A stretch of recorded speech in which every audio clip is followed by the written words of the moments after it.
I guess we've all been in that situation where you're having a chat with someone about something random like, what should I get my mum for Christmas this year?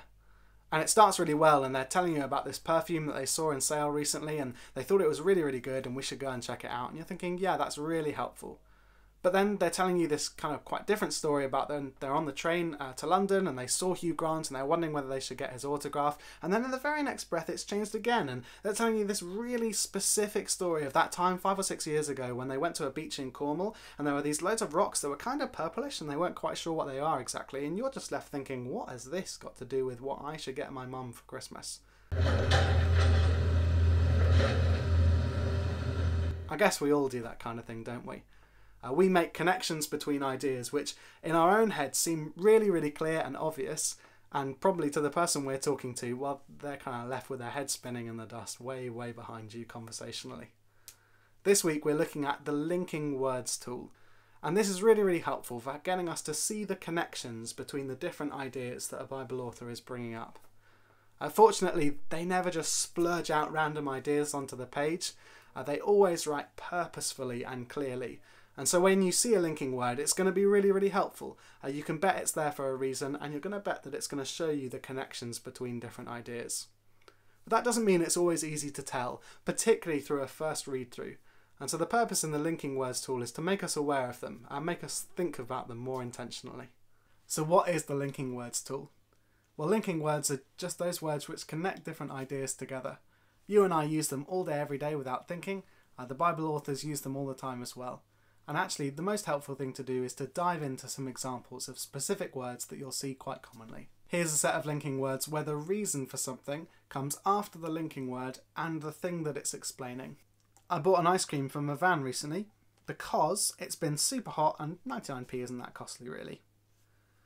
I realised they must call it a 99 flake so that the allure of those low prices draws you up to the van.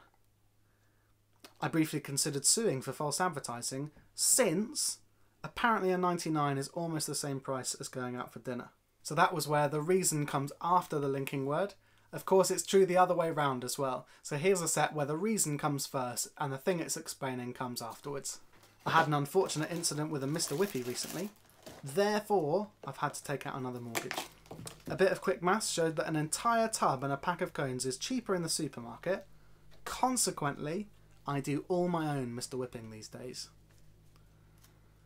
Now I have ice cream on tap. For this reason, I feel smugly superior whenever I hear that jolly tune. So those are some of the most common linking words. And the key question to be asking here is, are there any linking words in this passage? And if you spot any, then try and work out how they're connecting the different ideas. A little phrase that you may have come across before, and if you have, every single time you come across this word, you'll remember the phrase. It's, whenever you see a therefore, ask what it's there for. It's smarmy, it's cheap, but it's actually really, really helpful and you'll never forget it. It's just a reminder to keep a lookout for those linking words and particularly therefore. So that's one for free. Just a couple of top tips to end when talking about the linking words tool.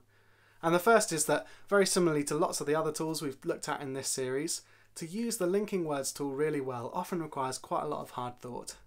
There are going to be lots of really clear and straightforward examples, like all the ones we've used in this video, where the sentence or phrase beforehand is connecting to the sentence or phrase just after the linking word. They're the ones you'll spot most readily. But do be on the lookout, and maybe when you see a linking word, just stop and think carefully about exactly what's being connected to what. You can get examples of much bigger sections, like something like, everything that I've talked about in the letter so far, therefore what I'm going to talk about after this linking word. And so it's connecting big sections of the book and not just the sentence before and the sentence after. It might be, here's a long list of reasons, because, and then what comes after. So it's just worth thinking hard about exactly what's being linked to what. And the second tip is that it's going to be much more useful when the authors kind of give you a logical step-by-step argument where they're using lots of tight logic to make their case. Something like the epistles, the letters in the New Testament are absolutely ripe for using the linking words tool. It is going to be useful in other genres. If you don't know what I mean by genres, check our genres video before.